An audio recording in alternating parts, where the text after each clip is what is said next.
obviously you were sitting in prison. You were vicariously living through the people whom you were interacting with. So, and it wasn't like you were sitting there going, okay, well, they didn't gave me this life sentence. I'm just going to sit here and, you know, get on the phone and talk to people who are living the life that I would like to live, the life that I would have lived had I not made that fatal decision, you know, and gone into that gas station. And so when you started doing the things you were doing, you know, a person might say, well, you know, was it his intention to create an air of goodwill around himself that he might be able to gain favor with the appellate courts? Because I know you got to be No, thinking about getting out of prison. no, the appellate courts have nothing to do with what you do in prison. They don't even care. No, it had nothing to do with that. It was just that I had been blessed the same year that I was blessed in New Mexico, 1986, in Nevada, was the same year that my mother was with leukemia, and my father had cancer from cigarettes, Mm. and I lost both my parents. So I lost both my parents. I lost, the love of my life, my mama, and I'll never forget when she died. She says, "Well, I could sleep at night." Well, this is before she died. She goes, "I could sleep at night because I know that you're safe. You're in prison." Mm. And she saw the things that I was doing. I sent her to the bad dinner in San Diego with Ken Norton and Ali. I'm happy to say that they were my mother's pallbearers. So Oh, yeah, wow. these are people that have been in my life. Paul Molitor, we talk about him. But what goes Mm. unnoticed is when I got out on my appeal, he's the man who put up the money, A a hundred hundred a thousand. hundred Yeah. thousand dollars cash, and Yeah. had never met Yeah. me. No, peep that. I had never met the man. Never met him. Only spoken on the phone. Phone. And he bought you a whip, seen you And I around. got out. And I was walking. I go, "Man, I'm tired of walking." He goes, "Pick a car." And I picked a car. And he called up, put it on his card, and I have a car now. So there's been Yeah. people along the way that have helped me. And so I believe that if you're doing, it's not for any other reason. I mean, I sat in prison with a lot of money, but I gave my money away to kids. I gave my money Mm. away to programs. I'm doing Right. life. I'm probably going to die in prison, but it's nice to And you'd call. accepted that? You'd I accepted accepted that it. at the point? Oh, I accepted it. It's 1986, and I'm not going to the pro board till 2023, my brother. Mm. Who's going to live that long when you're a kid? I'm 23 years old Right. at the time. So I decided, hey, you know what? I'm going to bless somebody else along the way. And that's what I did. And when I would call Eric, I'll never forget, I called Straw's house. He was living in Forest Hills in New York. I called Straw. He's with Bobby Bonilla. I go, "Hey, what's up?" He goes, "Hold on, Joey." He passes the phone. Like, "Hi, Joey." I go, "Who's this?" "Salt." "Who's this?" "Pepper." It was Salt and Pepper kicking it with And Straw. It was just such a beautiful life, man. It's you wanted to get back to it, I'm sure. yeah, man. It's when you have kids.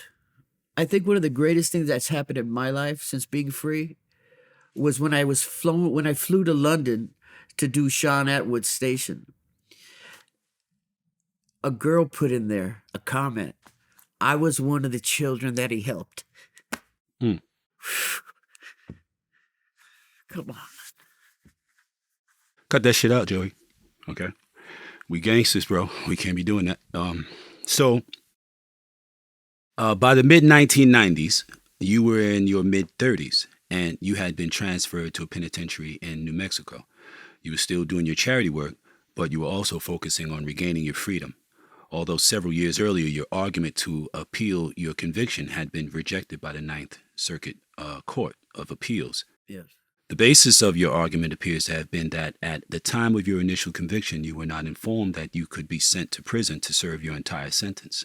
Still, in December of 2001, a few months before your 41st birthday, a judge agreed with your argument and you were given a $100,000 bail, which, as we said, Paul Molitor, whom you'd managed to establish a friend with over the phone, put that money up for you and even brought you a car, as we already said. So, and for the first time in 22, 23 years, you were free and mobile.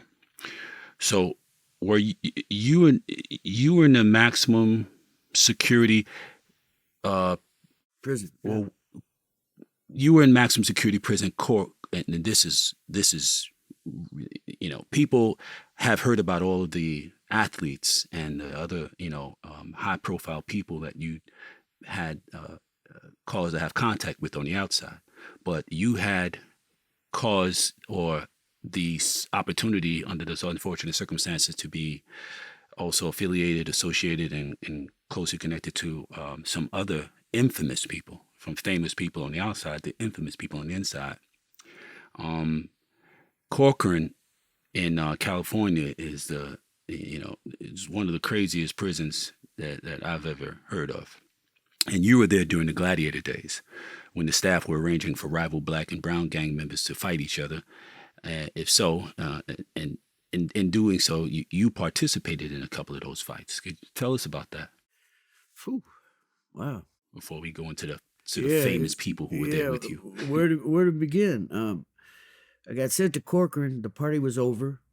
The new administration had taken over from the Department of Corrections, and they started level 3 and level 4, and I was a convicted murderer.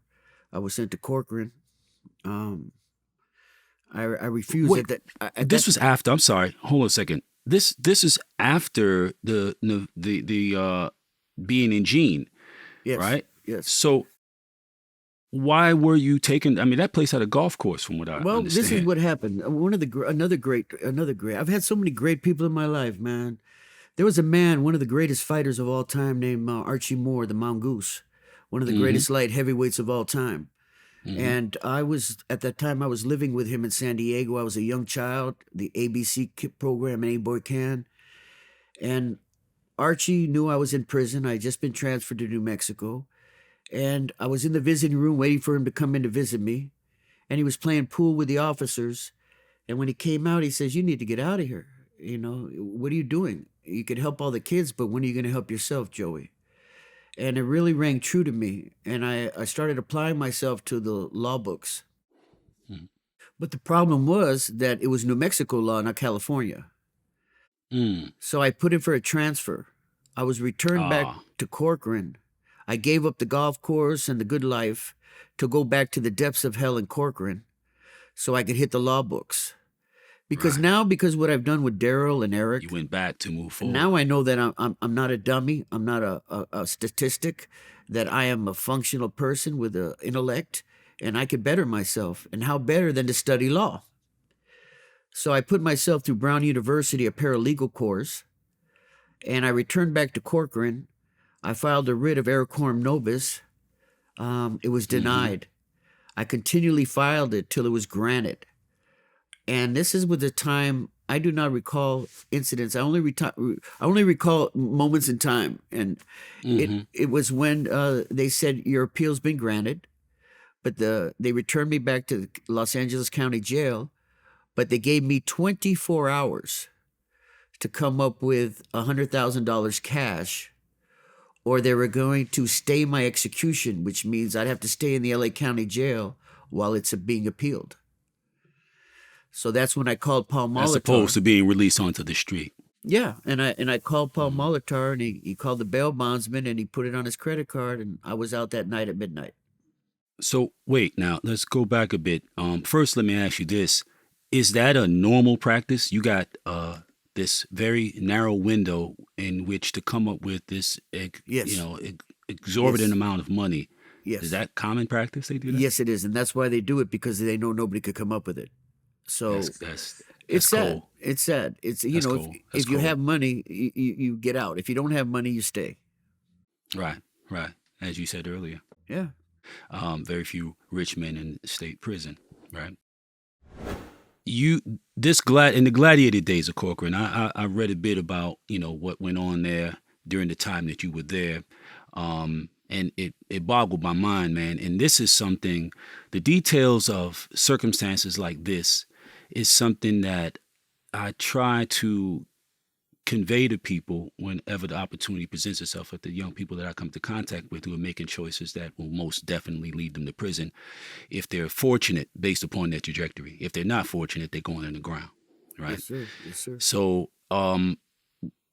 talk about these gladiator days. Talk about these fights that were being organized by the staff at the prison, and the extremes that they were going through to keep this thing going and to protect it. Well, you have to grasp the scenario first. The scenario is it's not an open prison. Every inmate is on lockdown. You're on 23-hour a day lockdown. You have the guard tower upstairs. You have the guards up there. And they started, for some unknown reason, taking out one black over here, one Mexican over there, putting them out on the yard together. And whoever won got extra food, showers. And it became like everyday fights. And they were betting on these things. They were betting. The staff used to come up there, the ladies from administration.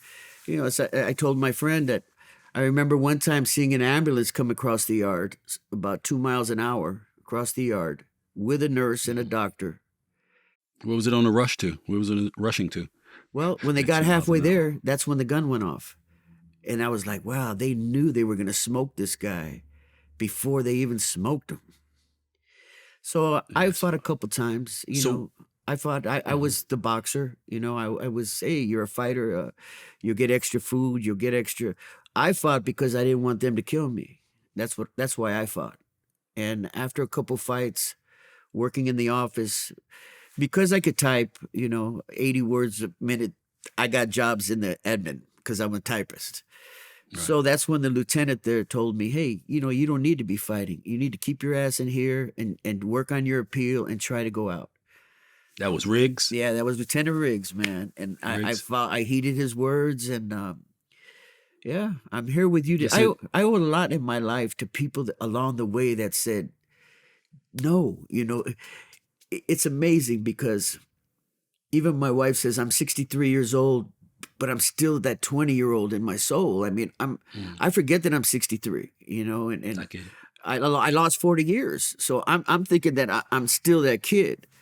But there was a lot of good people in my journey that told me. And so I figured, and to this day, my brother, I figure if I could give something back, if I could just do something to change somebody's day, then I'm good.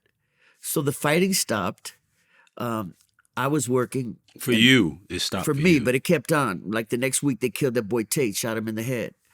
You know, and what were the circumstances there like? Because they shot a lot of people. They killed a lot of people inside the prison, and it's like this was, you know, business as usual. Like, and if you didn't why were comply, they killing them? And if you didn't comply, they said the booty bandit. You know, so it was just, you know. It was just Sodom and Gomorrah. There was no rules. Imagine being in a prison where there's no rules, that you can't trust the cops, you can't trust the inmates, everybody's trying to kill you.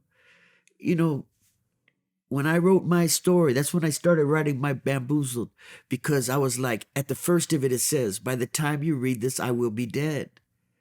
That's what the first chapter of mine says. By the time you read this, off camera sometime I'd like for you to read it, but it's just like, I knew I was going to die. Definitely. I knew I was going to die. Because Why were you so sure? Because all you heard at night was just a constant shh, shh, shh, just dudes just grinding their shit up. Yeah, and as soon as the gate, somebody would get whacked. And you never knew who the person was that was going to get whacked. It was like rock'em sock'em. Who's next? Who did I offend? Did I bump into somebody? Right. You know, because haters are the key to life. You know, haters, they should have a university for haters, you know, because haters you have people hate for you just on the strength. Oh, yeah. I mean, they do. It's called YouTube comments. So, yeah. So haters were like, I didn't know who was going to come next. So I wrote my Bamboozled because I wanted to tell the stories that we're talking about today, about the Emmets, about the Darryls, you know. And, yeah, but Corcoran, wow, you know. I watched them run in on Charles Manson and slam his guitar and beat his ass. I mean, that was a setup by the guards. So it's just like, I don't know how to answer that question, my brother. I just don't, because it's so enlarged. I mean, it's a lot. It's a lot. When you see a grown man shot in the head by an officer because he didn't want to fight, and that right there, I wanted you to touch on that. Like, I want that people get this. When you go into those facilities. Once you get in there, the few people you may have in the world and may have a connection with, they may care what happens to you, but society pretty much relegates you to, your fate. And it's like you're in there, you did something wrong, you deserve whatever you're supposed to get. It's prison. What do you expect? You to You expect got it to to have be dignity. nice, and it's not going to be nice. They don't understand that people are starving literally to death in there. They don't understand that people are being terrorized, or people are being, left to suffer. And, you imagine being as sick. I tell cats, imagine being as sick as you ever were and having nobody to care at all. You just in your cell, and you got pneumonia, and you just feeling the worst you ever felt, and no one cares. There's nothing in your common existence in the free world that prepared you for that type of inhumanity. So now you're in a prison where um, human beings are being treated like uh, uh, cocks or Well, or I used to pits. say, I always tell people that in the 1800s they raised cattle in California, and now they raise inmates. Hmm. It's because it's a business. It's Yes, a prison yeah, that's industries is a the new business. livestock. That's I worked in prison industries making $75 a month, working 15 hours a day, like slave labor for $75 a month. But when Right. you're in your cell, you just said it. I had double knee replacement. And after double knee replacement, all they gave me was aspirin because they didn't want to give me a narcotic. So imagine having double knee replacements Mm, and going through the first week on aspirin. mm. But because people don't care. I understand if you do a crime. I shouldn't be here today. I shouldn't. But I cared, and people cared for me. And that's the key. When you have somebody that cares for you, my brother, when you have somebody that loves you, it gives you that hope that you're going to be okay. But when you see another inmate shot and killed because he didn't want to fight, or you see somebody just bum rush and beaten to oblivion, that gives you cause to say everybody deserves dignity. I don't care where you're at.